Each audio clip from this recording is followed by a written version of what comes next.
when Eric and I started the first Madagascars, the studio was wondering why they were in the movie to begin with. We almost had to cut them, but because I think they played funny and people loved them, you know, we kept them in the movie, and then through 3 movies we defined them more, and finally the days come after 14 years that they get their own movie. So it's really exciting, and it's great because I think what Simon and Eric have brought to them is a bigger scope to how the origin of how they got together and what makes them tick.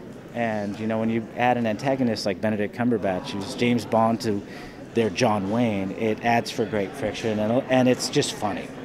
And so they aren't even the straight men in their own movies; they still can be really comedic, which is the fun. Obviously, technology is always evolving. In the time that you've been kind of working on the series, how much has the voice recording changed, if it has?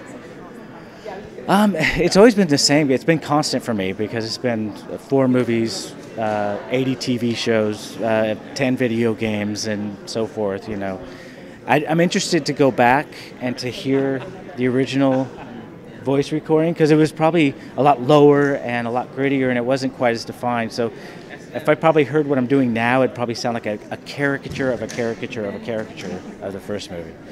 You've got John Malkovich as an octopus. You've got Peter Stormare as a polar bear who loves cuddly things. Yeah. Which casting do you think audiences will love the most? All of them, I think. Peter's hilarious. And even when he's not talking, he's really funny.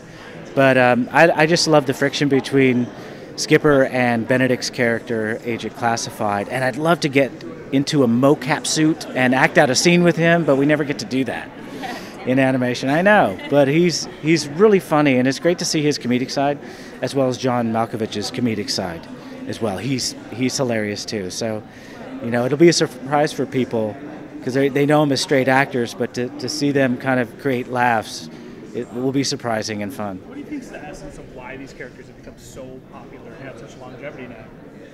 I think for me, it was, I think they're familiar in the way that we've all grown up with them, whether it's the A-Team or SWAT or all these characters, but because they come out of a penguin's body and they just like relentless and can do, and there's nothing that's impossible to them, and they never have a crisis of confidence until this movie. I think it's fun to see these really kind of bold little guys able to do anything, and they've always been comic relief, and that's easy when they don't have to carry a story, but now they're deep enough to carry that story.